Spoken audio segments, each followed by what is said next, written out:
Friends, welcome to my channel literature queen.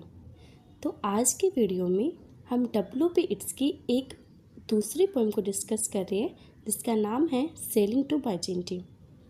Last video में हमने W.B. Yeats की the second coming को discuss किया था। हमने उसके कुछ PYQ और कुछ इम्पोर्टेंट क्वेश्चंस पे लगाए थे। तो अगर आपको W.B. इट्स की द सेकेंड कमिंग की वीडियो देखनी है, उसकी समरी को देखना है, तो आप मेरे चैनल पे जाके उस वीडियो को देख सकते हैं। मैंने अपने चैनल पे उसको डिस्कस किया है आपके साथ में इन डिटेल। मैंने कुछ PYQ, कुछ मोस्ट इम्पोर्टेंट क्वेश्चन भी आपके साथ डिस्कस किया है लास्ट वीडियो के अंदर।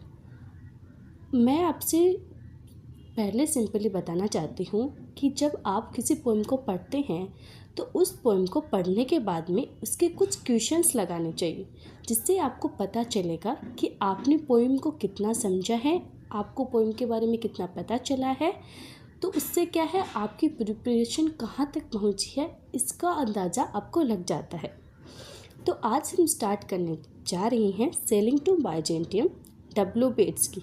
इसकी समरी को डिस्कस करेंगे और इसके कुछ की फैक्ट इन शॉर्ट सा इंट्रोडक्शन देखें। तो लेट्स स्टार्ट द पोएम।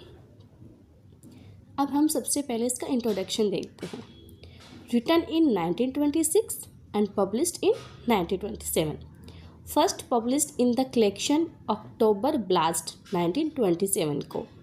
कब लिखी गई थी? 1926 में। पब्लिश्ड कब हुई? 1927 में।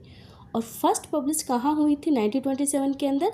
The collection October blast. Republished in the collection the tower. अब इसको दोबारा रीपब्लिश करवाया गया था द टावर नाम की मैगजीन के अंदर 1928 में। एक कलेक्शन है उसके अंदर। 32 line poem divided into 4 Octave. Octave का मतलब क्या होता है? 8 लाइन स्टेंजा।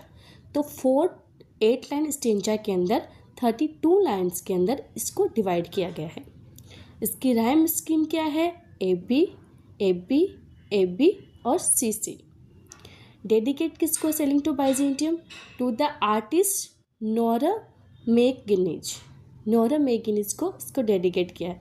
इसकी थीम क्या है? Ageing and mortality, the pursuit of immortality, the power of art, spiritual transformation. तो अब हम इस पोएम के बारे में थोड़ा सा शॉर्ट में एक इंट्रोडक्शन देखते हैं। तो इस पोएम में एक ओल्ड मैन के बारे में बताया गया है जो अपने घर, अपनी कंट्री को छोड़कर बाइजेंटियम नाम की एक जगह को जा रहा है, ताकि वो वहाँ जाकर ये सीख सके कि किस तरह मौत से जीता जा सकता है और इमोर्टल बना जा सकता है। इस बूढ़े आदमी का ये मानना है कि जो यंग जनरेशन है, जो आज के नौजवान हैं, उन्हें इस दुनिया से कोई वास्ता नहीं है। वो केवल प्यार में पड़े रहते हैं और गाने गाते हैं। उनके सामने जो चीज़ें हैं, जो इंटेलेक्चुअल है, यानी कि जो नॉलेज देती है, जो इमॉर्टलिटी के पार है, जो कभी भी समय के साथ बर्बाद नहीं होगी, ऐसी चीज़ों की वो कोई कदर नहीं करते हैं। वो सिर्फ अपने प्रेजेंट में जीते हैं, अपने पास्ट में जीते हैं और फ्यूचर के बारे में बिल्कुल नहीं सोचते। फ्रेंड्स, बाइजेंटियम एक प्राचीन शहर था और ये क्रिश्चियन मिथ में शामिल है।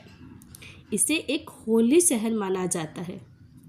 इसकी हिस्ट्री में बहुत ही सारे विचार जुड़े हुए हैं। पोएम हमें ये बताती है कि किस तरह वो बूढ़ा इंसान है, वो मरना नहीं चाहता बल्कि इमोर्टल हो जाना चाहता है, और साथ ही वो इमोर्टल होने के साथ अपने ये जो शरीर है, जो मोर्टल शरीर है, उससे भी छोड़ देना चाहता है और अपने फॉर्म को बदल लेना चाहता है। ये सब कुछ आगे हम इस पोएम में पढ़ेंगे। तो let's start the that's is no country for old man.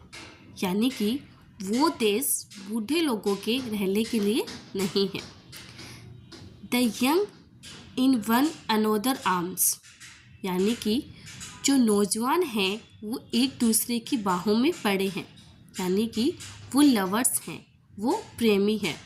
Birds in the tree. यानी कि पेड़ों पर पक्षी है। दोज डाइंग जनरेशन, वो मरती हुई पीढ़ी। एट दियर सॉन्ग, वो उनके गाने सुन रहे हैं, उनके गानों पर ध्यान दे रहे हैं।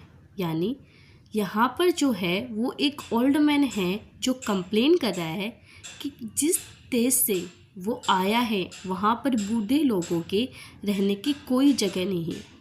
वहाँ पर सिर्फ यंग जनरेशन रह सकती है, एक दूसरे की बाहों में पड़ी हुई है और पक्षियों के गाने सुनती हुई, क्योंकि वो जनरेशन मर रही है। उन्हें अपने फ्यूचर की कोई चिंता नहीं है और ना ही उन्हें वो अपने पास्ट के बारे में कुछ सोचते हैं।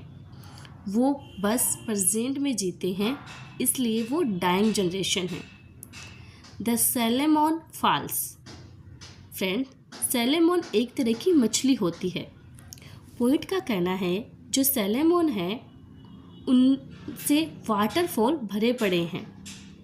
द माक्रल क्राउडेड सी। और फ्रेंड्स, माक्रल भी सैलेमन की तरह ही एक तरह की मछलियाँ होती है। जो यहाँ पर पोइट क्या कह रहा है कि जो समुंदर जो है वो इस मछली से भरे पड़े हैं। फिश, फ्लैश और फाउल, यानी कि कोई मछली हो, इंसान हो या पक्षी हो। कमांड ऑल समर लॉन्ग, सभी इस गर्मी के मौसम को एंजॉय करते हैं। कहाँ पर? उसी कंट्री में जहाँ से ये ओल्ड मैन आया है। Whatever is बिगोटन।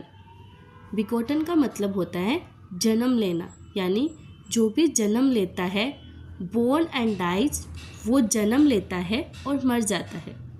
यानी कि उसकी लाइफ जो होती है वो लिमिटेड होती है, एक टाइम पीरियड के लिए होती है। Catch in that sensual music. Sensual music वो होता है जो अपनी सेंसेस को अफेक्ट करता है, आपको ठीक से सोचने नहीं देता है। तो पोएम यहाँ पर क्या कह रहा है पोएट कि जो सभी नौजवान वो एक सेंसुअल म्यूजिक में फंसे हुए हैं और उसके कारण कुछ और सोच नहीं पा रहे। All neglect monuments of unageing intellectual. और वो सभी उन मोनूमेंट्स को, उन वस्तुओं को नेग्लेक्ट कर रहे हैं जो अनइजिंग है, यानी कि जिन पर समय का कोई प्रभाव नहीं पड़ता है और वो बहुत ही नॉलेजेबल है। यानी कि आज की जो जनरेशन वो सिर्फ म्यूजिक में अपना ध्यान लगाती है और उनके सामने जो मोनूमेंट्स है जो उन्हें नॉलेज देगी उनके बारे में उन्हें कोई फिक्र नहीं है। An aged man is but a paltry things. Friends, paltry का मतलब होता है वर्थलेस। तो एक बूढ़ा इंसान यहाँ वर्थलेस है, किसी को उसकी ज़रूरत नहीं है, उसकी परवाह नहीं है। ए टेटेड कोट अपॉन ए स्टिक। जैसे मानो कोई फटा पुराना कोट एक लकड़ी की खूंटी पर टंगा हो, उतना ही यूजलेस है एक बूढ़ा आदमी इस जनरेशन के लिए। अनलेस, जब तक, कब तक? जब तक soul clap its hands and sing, यानी तब तक जब तक उसकी आत्मा तालियां ना बजाए और गाना ना गाए, यानी वो भी इस यंग जनरेशन के साथ मिल न जाए। And louder sing for every tatter in its mortal dress. Friends, mortal dress क्या है? तो उसका शरीर वो उसका मोर्टल ड्रेस है। तो पोइट क्या कहता है कि जब तक उसके शरीर का हर एक हिस्सा, हर एक टुकड़ा भी उन्हें ही जोर से ना गाए, तब तक उसे क्लैप करना है, उसकी आत्मा को और सिंग करना है। नोर इज़ देयर सिंगिंग स्कूल, यानी आत्मा को ये बात सिखाई नहीं जा सकती है कि उसे कैसे गाना है, इसके लिए कोई स्कूल नहीं है। But स्टेडिंग monuments of its own magnificence. Friends, magnificence का मतलब होता है भव्यता, बल्कि वो खुद ही पढ़कर सीखते हैं।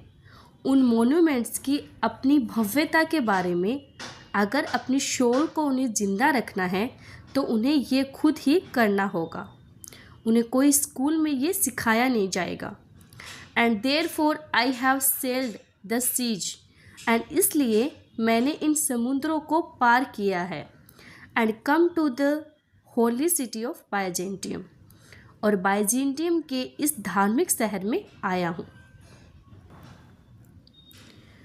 ओ संग्स standing in God's holy fire, यानी ओ संतों जो गॉड के होली फायर में खड़े हैं। As in the gold mosaic of a wall, जैसे कि किसी दीवार पर गोल्ड के मोजिक पर बने इमेज हो आप। Come from the Holi fire, यानी उस आग से बाहर आओ। पर्न इन ए गायर, फ्रेंड्स पर्न का मतलब होता है बाहर आना, और गायर का मतलब होता है गोल गोल स्पाइरल वेल की तरह। तो यहाँ पर पोइट क्या कह रहा है कि गोल गोल घूमते हुए किसी स्पिनिंग वेल की तरह उस आग से आप बाहर आओ। And be the singing master of my soul, और मेरी आत्मा को गाना सिखा दो, उसे सिंगिंग में मास्टर बना दो। कंज्यूम माई हार्ट्स अवे, मेरे इस दिल को जो कि मोर्टल है, फ्लैशी है, उसे कंज्यूम कर दो। Sick with desire and fasten to a dying animal, जो अपनी इच्छाओं से बीमार हैं उसके कारण उसका बुरा हाल है, और वो एक मरते हुए एनिमल से जुड़ा हुआ है। ये फास्टन एनिमल कौन है? वो ओल्ड मैन का शरीर है, उसका दिल है, उससे जुड़ा हुआ है। It knows not what it is, और ये खुद को पहचान नहीं पा रहा कि आखिर ये क्या है। And gather me into the artificial of eternity, और मुझे समेट लो, अपने साथ ले चलो आर्ट की उस दुनिया में जो अभी ख़त्म नहीं होगी। वो इटर्निटी तक के लिए हैं, और मुझे आर्टिफैक्ट बना दो ताकि मैं भी इटर्नल हो जाऊं। Once out of nature I shall never taken, यानी एक बार मैं इस नेचर से बाहर निकल गया, इस मोटर शरीर से बाहर निकल गया, एक आर्ट बन गया, तो मैं कभी नहीं लूँगा या बदलूँगा खुद को। My bodily form any natural thing, यानी मैं वापस उस शरीर में यानी किसी फिजिकल ऑब्जेक्ट में नहीं बदलूँगा, हमेशा उसी शेप में रहूँगा जिसमें आपने मुझे बदल दिया है, ताकि मैं इमोर्टल हो जाऊँ। But such a form as Grecian goldsmith make, मगर एक ऐसा शेप, ऐसा फॉर्म जिसे किसी ग्रीस के गोल्डस्मिथ ने बनाया हो, यानी किसी ग्रीस के सुनार ने बनाया हो। किससे? Of hammered gold and gold enamelling, तो हथौड़ों से पीटी हुई सोने से, और साथ ही उस पर सोने की परत चढ़ाकर, यानी कि मुझे एक सोने की ऑब्जेक्ट में बदलना है जो किसी ग्रीस के सुनार ने बनाई हो। To keep a drowsy emperor awake, जो कि एक ऐसे एम्परर को, एक राजा को जगाए रख सके जो ड्राउची है या नींद में ऐसे सोने की वस्तु बनाना चाहती हूँ मैं। और set upon a golden bough to sing, क्या मुझे एक सोने की चिड़िया बना दी जाए जो एक सोने की डाल पर बैठकर गाना गाएगी। To lords and ladies of Byzantium, Byzantium के लॉर्ड्स एंड लेडीज़ के लिए उन सभी को अपना गाना सुनाएगी वो सुनहरी चिड़िया। ऑफ वाट इज़ पास्ट और पासिंग और टू कम, और ये गाना किस बारे में होगा? तो वो जो बीत चुका है, जो बीत रहा है, और जो होगा उसके बारे में, यानी पास्ट, प्रेजेंट और फ्यूचर के बारे में, जिस यंगर जनरेशन नेग्लेक्ट कर सकती है। Thank you for watching my video.